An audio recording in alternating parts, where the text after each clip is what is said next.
Thanks for joining us again. This is Newspaper Review. I am Moses Humphrey. And I am Chukwu Maokoro. And of course, we have Daily Fanimo. He stays back from the morning show. Thank you very much for staying with us. We also have Comrade Destiny Enabulele, who joins us virtually. Comrade, thanks for staying with us. Thank you very much for having me. All right then, and with us again in the studio, we have Lawale Kundayo, who is a farmer, an educationist, and a public affairs commentator. The reason I'm emphasizing the farming aspect is because I've been promised a basket of tomatoes. So you have received or you have been promised? I've been promised. Okay. I've been promised a basket of tomatoes. So thanks for coming on the show. Okay, well, let's dive into it. Let's look at the Guardian newspaper. The window headlines here: NNPC remits 4.7 trillion naira as oil revenue shortfall hits $5.7 billion. June 12, Soludo Fashola Jega advocate electoral reforms, national rebirth. One passenger survives as plane crash kills over 260 in India. Well, the report says 290, actually. Those are the figures right now. And then the big story, June 12, which was yesterday. President, Nigerians differ on progress. Impact 32 years after. All right. And there you have the picture of the president as well. And honors were given yesterday. We'll talk about all of this in the course of the program. Democracy Day, Tinubu honors Alex Ibru, Kudirat, Mosu, Akinyemi, others with national awards. And also from The Guardian, we have Abiola family seeks legislation to institutionalize June 12. Aliyah accuses religious leaders of fueling insecurity in Benue. International Day, emergency services at risk, over 80% blood shortage in hospitals. Windstorm kills 6, injures 30 in Taraba.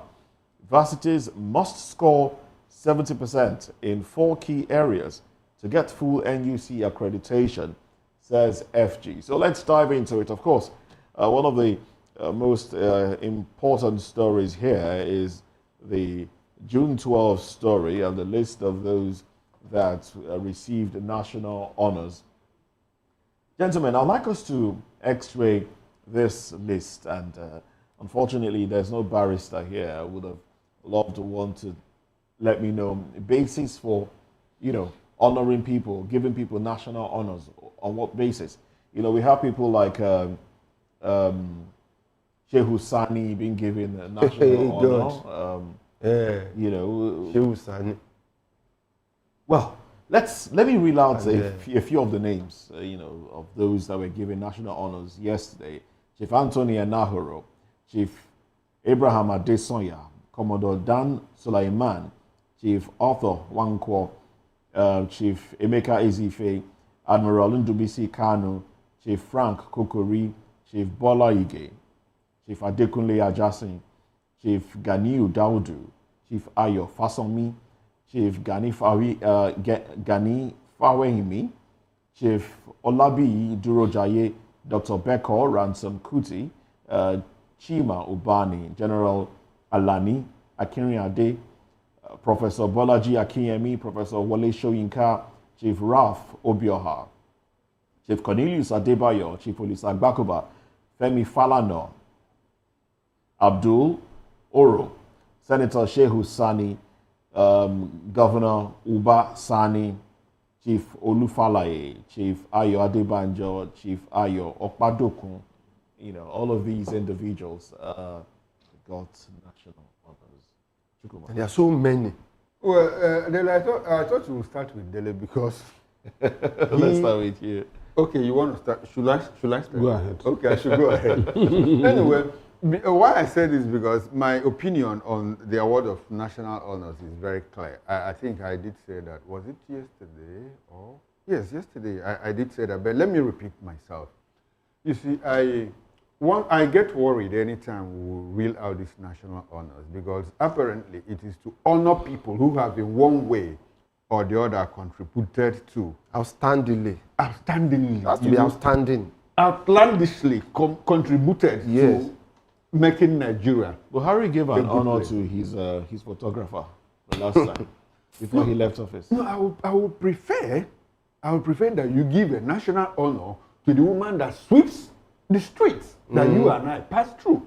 I would prefer that you give a national honor to the traffic warden who stands sun, Yes. rain, He's been there for you know, years. And for he's been years, doing his job. and He that didn't collect ensures bribe. that He didn't controls collect- traffic so that you and I could go to and come back to our homes. Big without having police, to be one stuck police in officer traffic. that is outstanding, You understand? many years in service, he If has you not give- collected if- bribe. Yes, if you give national honors to those people, I will appreciate it more than you assemble a group of people who have caused our problems, who brought us to where we are today, and you are honoring them. For what? Some of them don't even have any achievement for the so for the government. when you say that the work of our heroes past, I begin to ask, heroes, if we had heroes, we would be at the stage that we are. Look at the people that you reeled out. Shehu Sani, Felix Morka, what's his name again? Bayo Ononuga. And a whole lot of others. Why honor them? For doing their job? Yes, Or what? that has nothing to do with a national. So as far as I'm concerned, our national honor doesn't have value. It doesn't have value for me. Like I said, I would prefer that you give a school teacher who has produced medical doctors, lawyers, engineers, and all of that. And he's old, You know, retired. You in give service. him national honor. You appreciate his effort in government, and not people that contributed to our downfall, and you're honoring them. You are just flying into our faces that, look, what will you do? That's it for me, honestly. That's reckless. That's recklessness of power use. I will say that. For me, except if there is any incentive attached to this. There's always That's incentive. why- though. that's There's why monetary incentive There's attached no to it. monetary incentive. They The do give national money. award. I said there's no. No, there is no. It is the Nigerian National Merit Award. Okay, that's okay. You see, for me, politicians would always be politicians. So it doesn't matter who has an OON attached to their name. It doesn't matter. That's It why should you matter. record that. See, Yeah, it does. It does. No, he's saying it doesn't no, matter who. You know, I'm not saying it doesn't matter. Okay. I say politicians will always be politicians. Regardless of what we say here, they will still give awards. Some people feel these awards are not dignified, not because they gave them award, but because the pack of people that are going to stand in the podium with them, they don't consider them as worthy of that award. Chinua Achebe also rejected it once. Yes. Wole Soyinka rejected it once. So But he what we are was saying given now, and we've not heard anything. now, what we are he saying, was- what we are saying is, regardless of what we say here, He's these in people now. He's they in. feel that it's a reward for partisanship, for so many other considerations apart from national development, and that is not the route we should go at this point in time. I was saying that Humphrey Nwosu, if a national monument is named after him, it is not to him or his immediate family. It is to other Nigerians, because other Nigerians would want to emulate him if they find themselves on that seat someday and say, somebody was once here and he took the bullet for Nigeria to advance. And even when he was dealt with, he was harassed, he was intimidated, he still went ahead to do the needful. And for that, this is the edifice named after him. It energizes future generations, but not somebody who is so innocuous in terms of adding value to Nigeria at any point in time, and then you are awarding him. You know why I even know that there is no monetary incentive attached to this award? You recall that when they gave Chika Kwala an award, Zebudaya, you know, jokingly he said, they gave me MON, but they didn't add EY. Yes, I understand, but there are certain privileges, you know, there are certain privileges like passages to government functions and all of that. If there's a gathering at Eagle Square, if you wear that your medal, you have access to such public places. That's one of the privileges that they have. And if you now have to put it side by side, How many policemen know that if you wear that medal, they will allow you in? How many DSS officials knows have them been properly schooled to know that they should allow that person? Maybe if you introduce yourself, you know, we're talking about where we borrowed our democracy from, you know, and let's go back to the UK that even colonized us. You know what it takes for you to be awarded a KBE, Knight of the British Empire, or MBE, Member of the British Empire. You must have given more than your blood for the survival of Britain, of the United Kingdom. And there must be an isolated case that stands you out. That stands you out. Like you go to the US, before they give you a medal of honor as a military person that served their country, You must have done you something. must have excelled. And it will not be questioned at any point. You know, They will say, I know this one is worthy of it's this worthy of award. it. But you gather people here who, when you criticize the government, they insult you. People like Felix Moka, these are the people they are awarded national honors. People What has Moka contributed to national development? He said that Obi crossed the line. Yes, part of it. Yes, that's his contribution. That Obi crossed the line. Okay. And that he should be careful because there will be consequences for his actions. Now you give him. He should be honored for that. It's not that he should be. He's been honored for that. Another thing about this honor is that, you see, if you put like about 10,000 citizens together, you will see maybe one or two persons having that honor. That is why it is an honor. But when you have like 10,000 citizens and you have over 1,000 having the honor, it loses the value. Because almost everybody, you know, many people have it. But if it is, you know, it's something that is scarce. That's why they make it honor. That when this person stands, is best among 100,000. So out of 100,000, you see one or two honors. But it's not the case here. You have so many people now having honor. Everybody can stand there and say, I have the same honor. And then you'll be wondering, what did you achieve? Just like, you know, making nonsense of this doctorate degree, the one they give you as a honorary. You see, everybody almost getting it. Just give university 5 million naira, they will give you doctorate degree. You see so many funny people having it. But before, But let me Honorary pose this. doctorate degree can be conferred on anybody. Let me pose this as a question. it's outstanding. Let's leave that. Let me pose this as a question. Sorry, we still have a Comrade Destiny. Comrade, I'll take your thoughts on all of this, but let me pose this as a question. Do you feel pleased with the honor, the posthumous honor given to Humphrey Nwosu?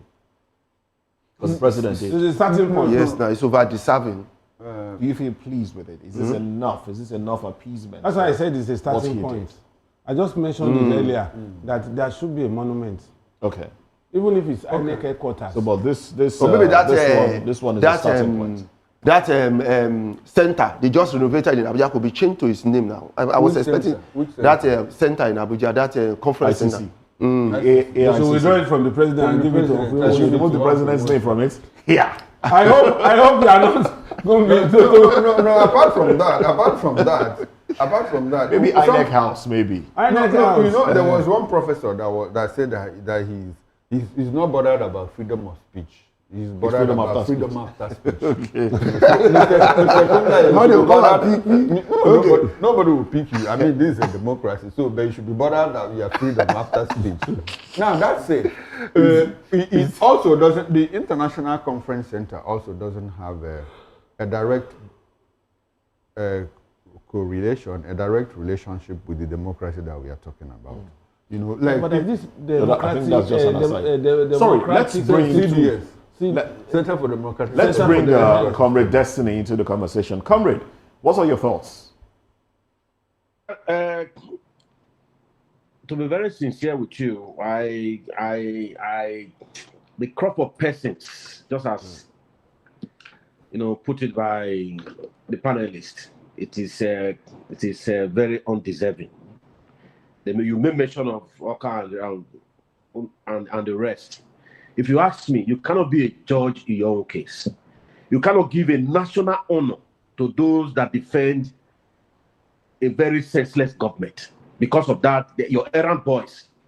So what they are trying to do, a national honor, if you go back to history, try to x-ray some of the, as earlier mentioned, the United States and some other countries of the world. There are those that have done the extraordinary thing, very extraordinary, like the teacher, the police, and all other, and everyone. Somebody made mention of the naming the ICC International Conference Center against a sitting president.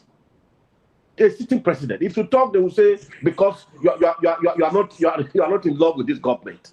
It's a common sense. That's why some of us we've said that the present administration, they've lost touch with the reality. They've lost touch with the reality. What they are now concerned with is politics. Like the Ogoni 9. Well, good and fine. The Kesarowa and others, good and fine. But you see the likes of some of your political errand boys, giving them a national honor. It's to say the least.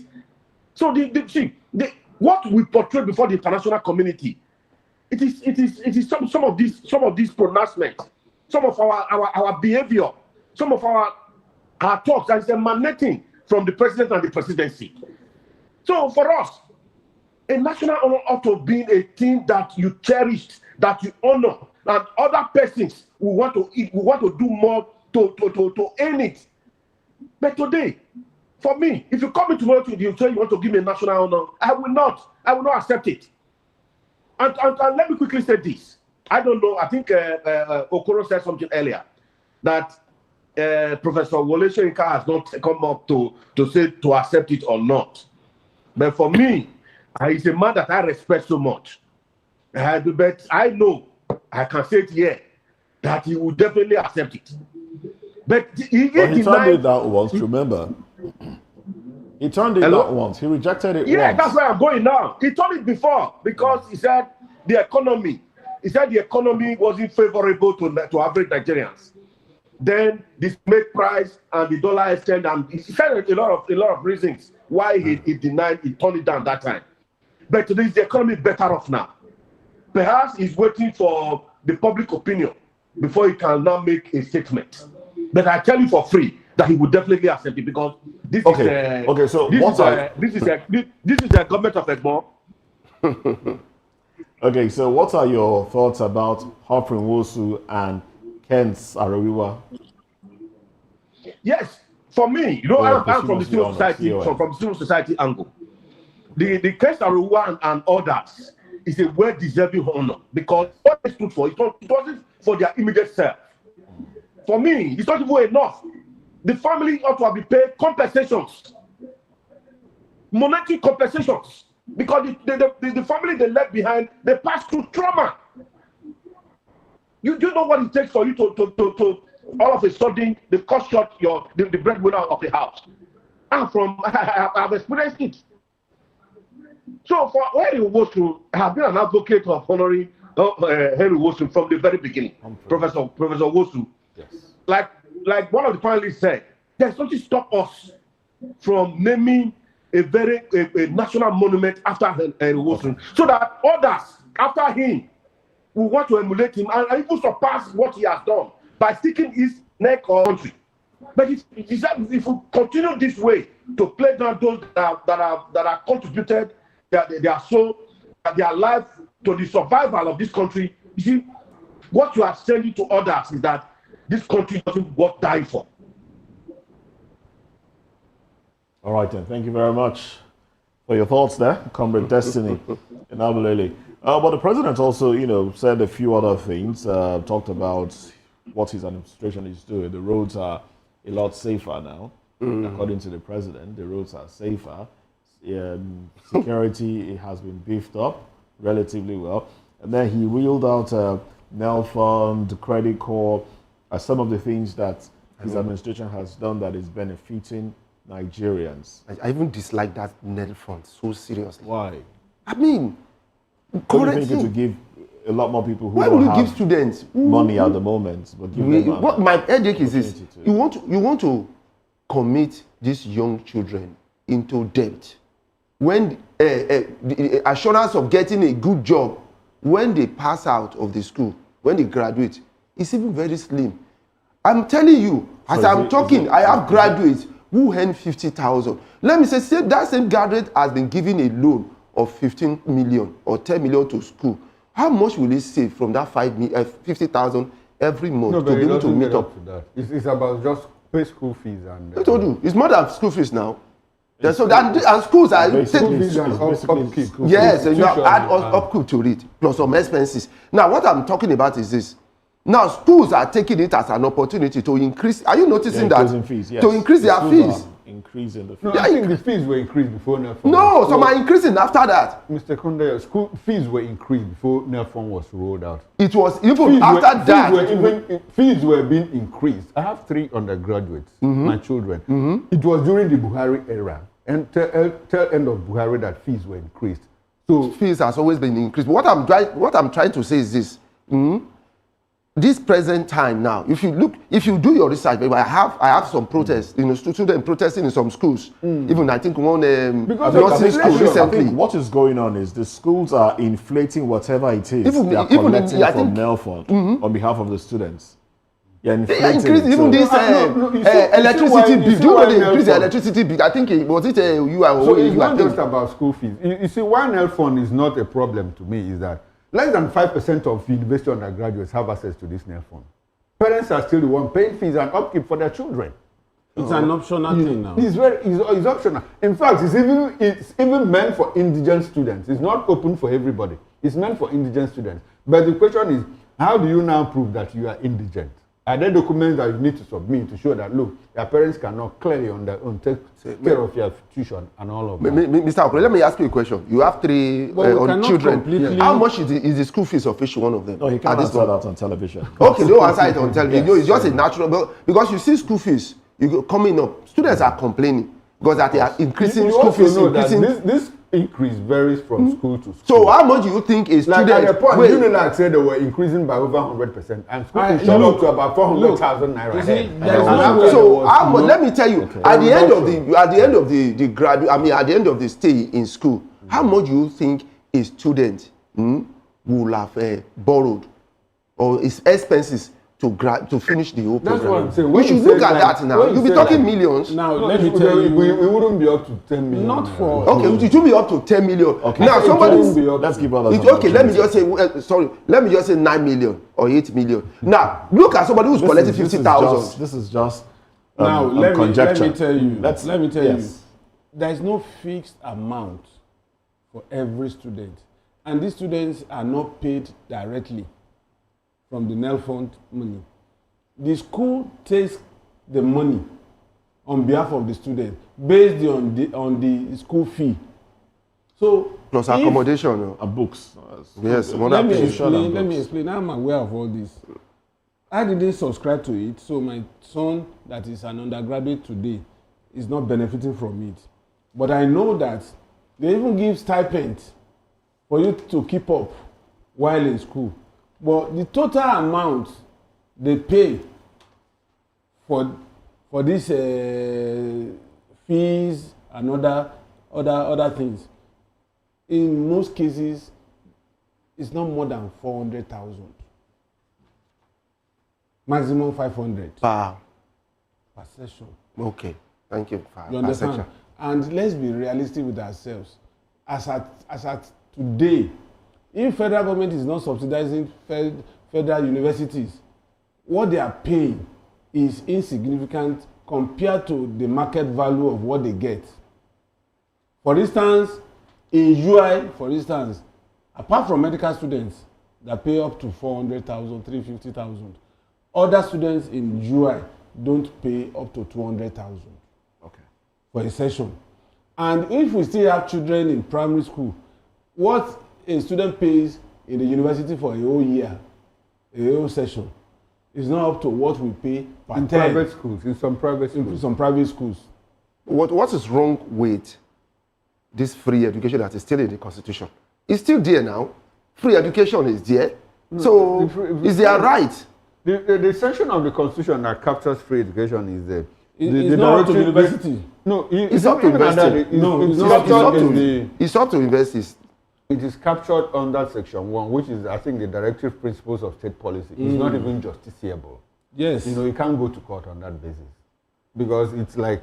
I think the Falana is going to, I mean, it's talking about one, it's maybe pursuing in court. I think.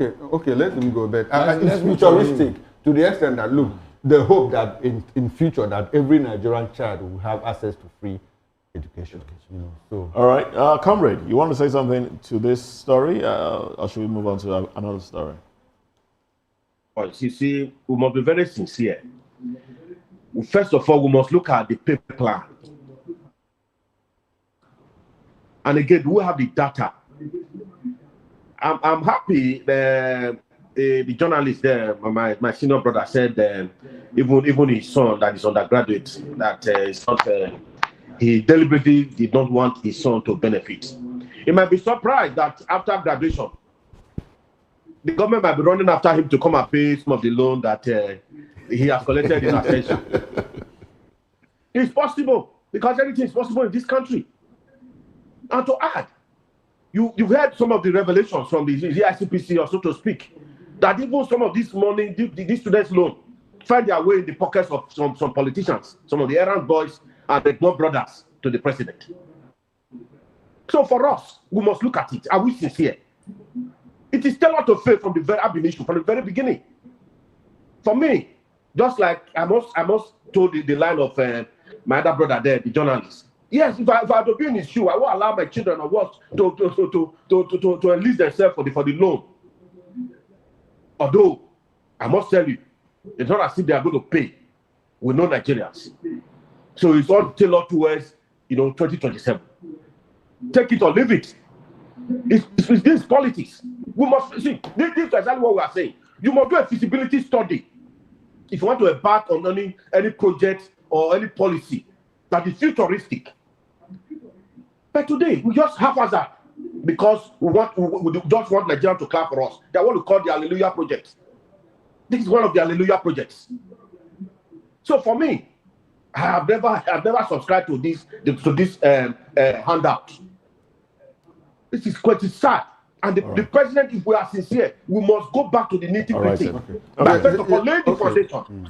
I think what brought about this is the president giving himself pass mark, and it's disheartening, to put it in a very mild way, to say that this administration has done 2 years, like when they started in terms of policy direction. Like I said yesterday, I saw the president traveling a certain direction, which gave me hope.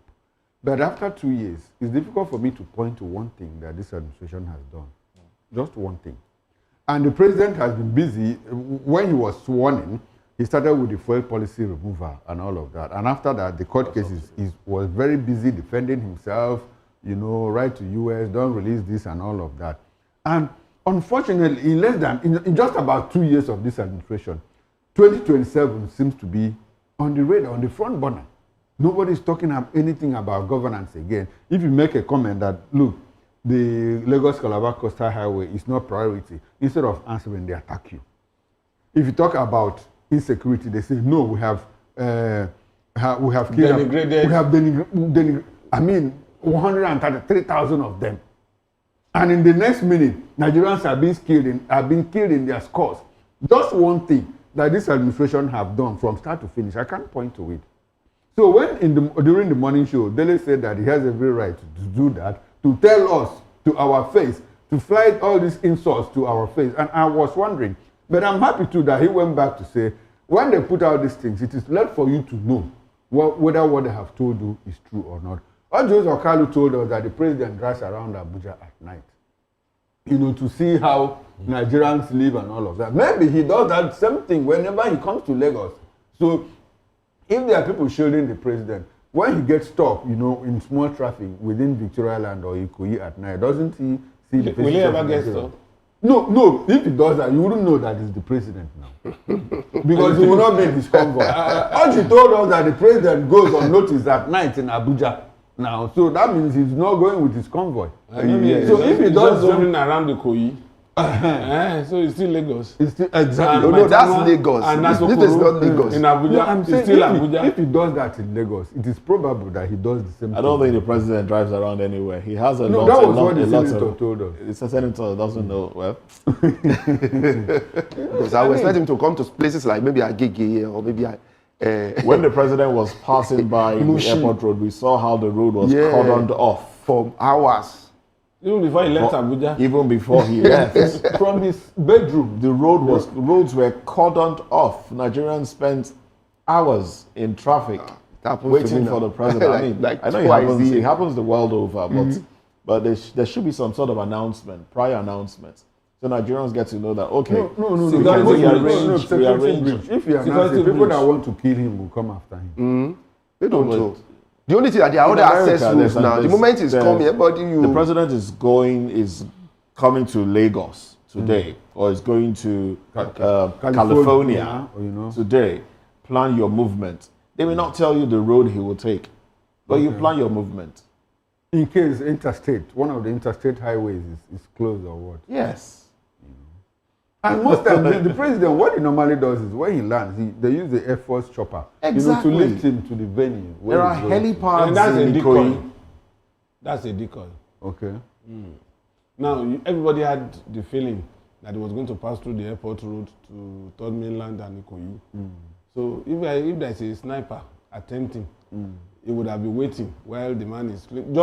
I think Natasha borrowed that style. If there was a sniper, they would have known. That's why the DSS or SSS or whatever you call them. No, they don't always know. That's why they say in intelligence, the sum total, if you put 5, 6, 7, 8 together, the sum total is always less than what you get in intelligence. No, but the question we should be asking is that when the president lands at the presidential wing of the MMIA, so why do you have to cordon off the road from here up until Ikoyi when he also uses chopper? Prevent flights. He uses chopper. They prevent flights from at that time, no flight can fly when he's coming.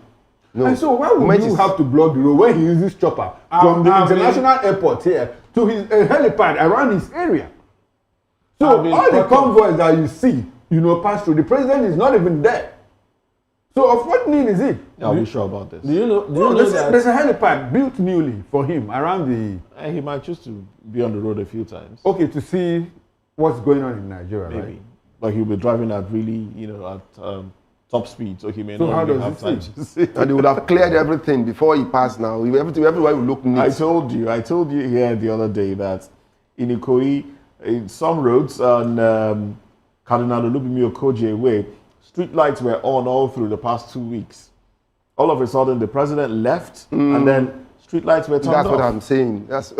They will just clean everywhere. It's not a sustainable project. Somebody should be sanctioned for that, because that's deception.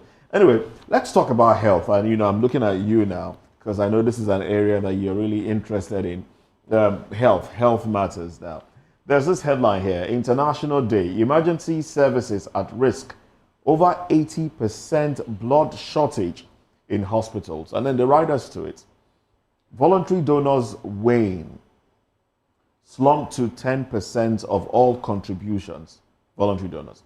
Lagos made 65% of demand, but 70,000 units shortfall in 2024. Experts blame cultural myths, religious misconceptions. You see, there are no bloods anymore.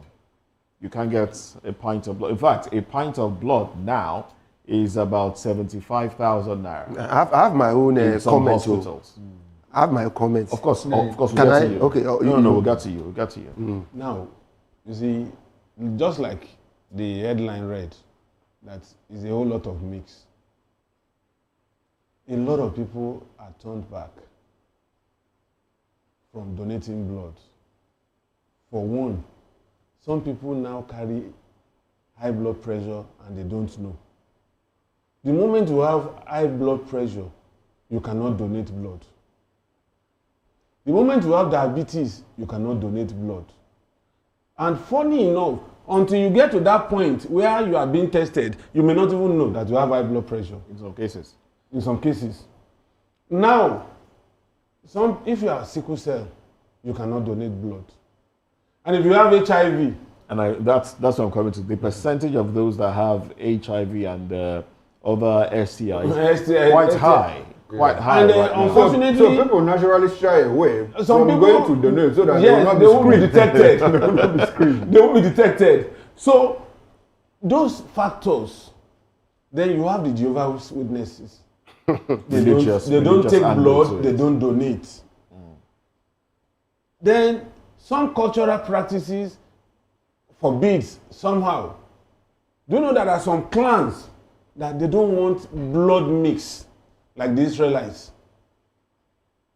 They want to remain within that closet. So even they will not donate and they will not take. Then some people have rare blood type. So some of these things, and somebody who has not eaten well, who is malnourished, So and you say we want to donate it's blood. complex. It's a complex thing. All right, Comrade Enabolele, your thoughts on this?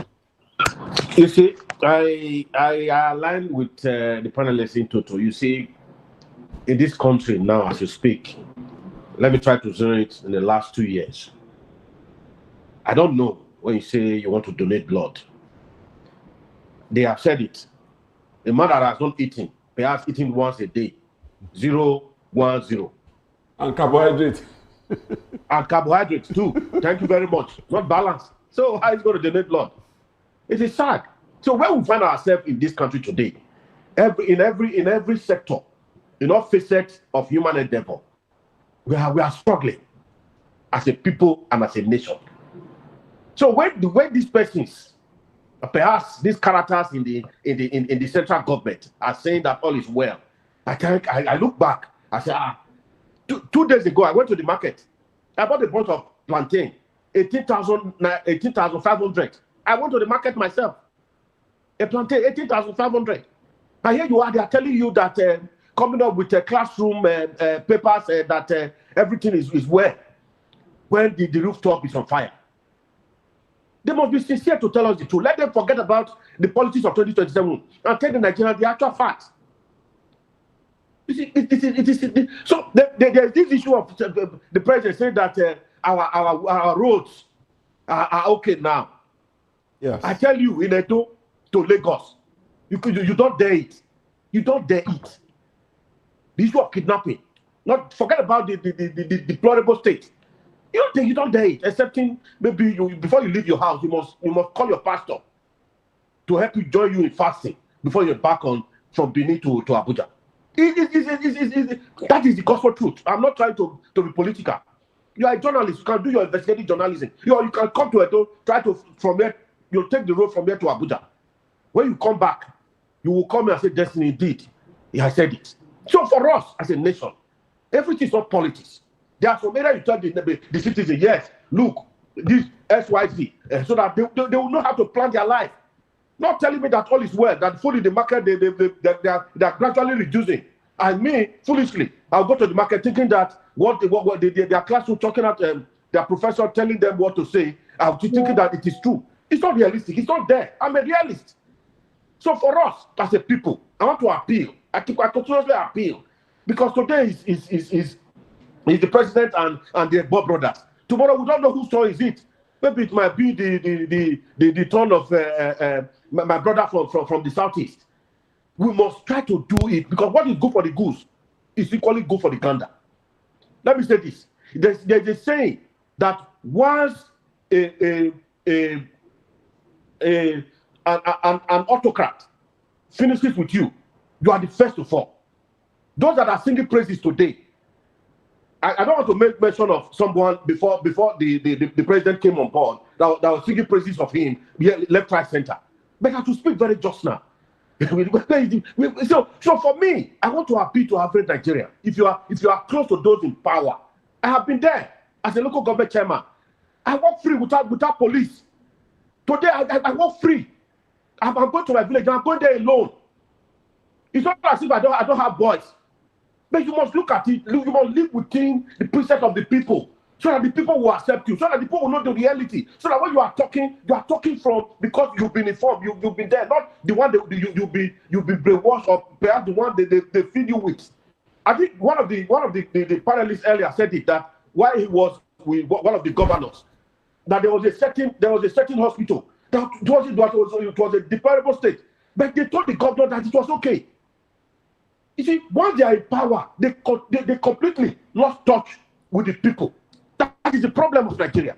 They no longer see themselves as an offshoot of the people. So we must go back to the drawing board in moving forward as a nation.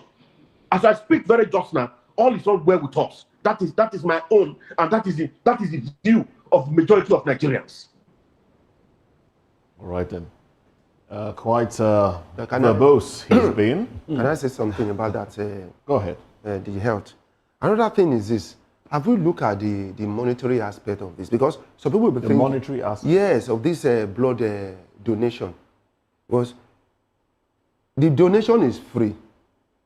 Supposed to be free. Supposed to be free. But it's being sold. It's not given free to people who need it. Is it given free? No, the blood itself is not given free. It's sold, actually. There's some people, they donate free now. They just give them maybe a bottle or 2 bottles of malt and maybe one. That's what they do in some places. But what I'm wondering that if people, So are you saying you prefer that?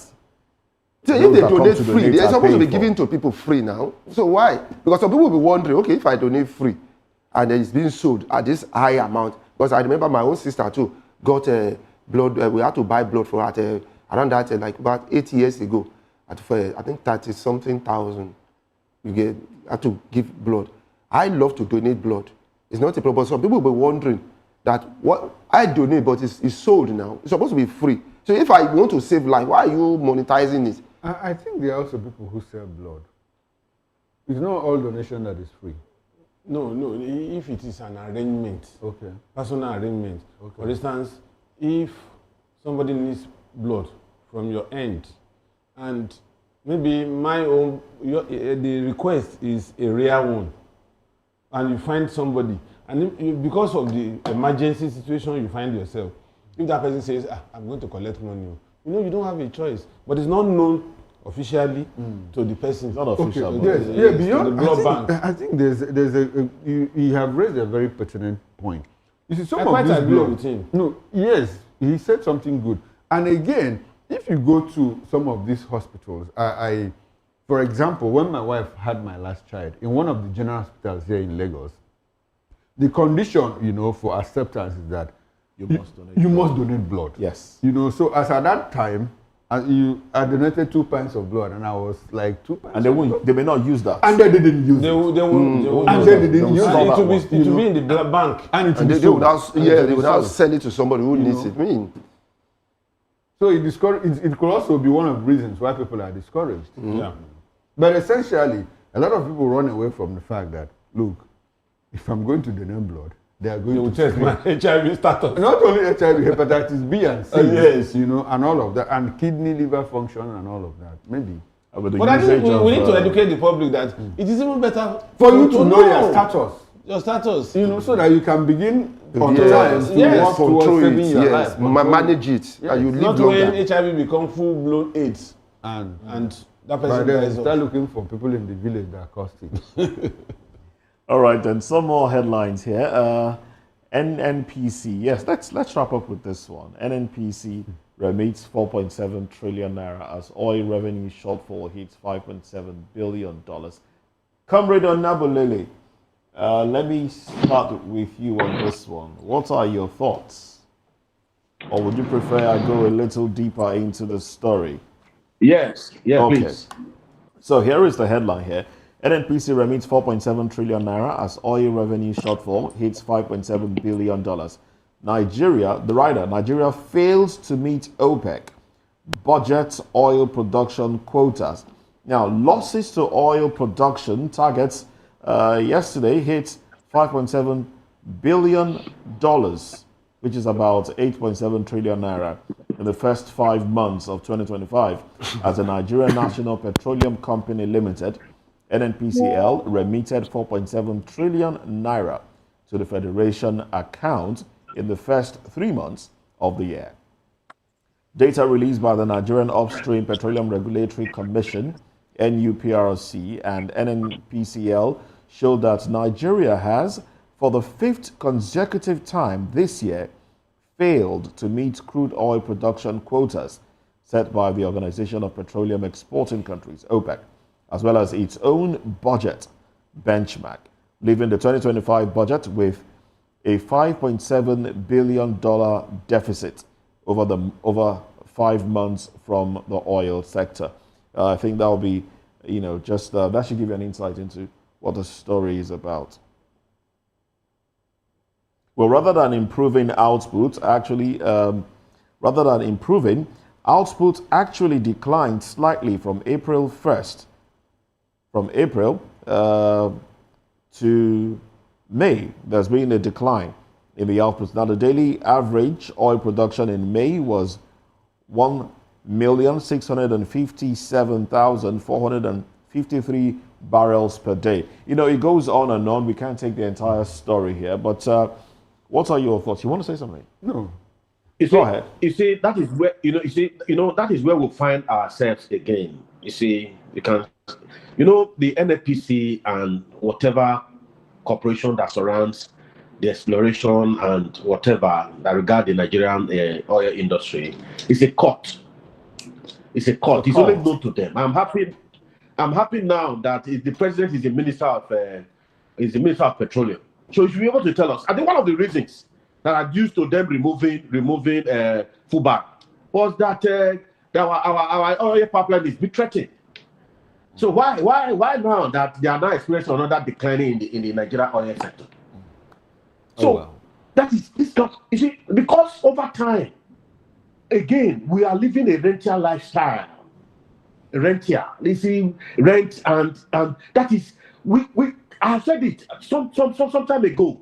Whatever we are getting, rather than we relying on oil, tomorrow we say okay, the need for oil dropped up to about 60% all over the world. Like what is with the invention of solar and what have you? What we would not rely on?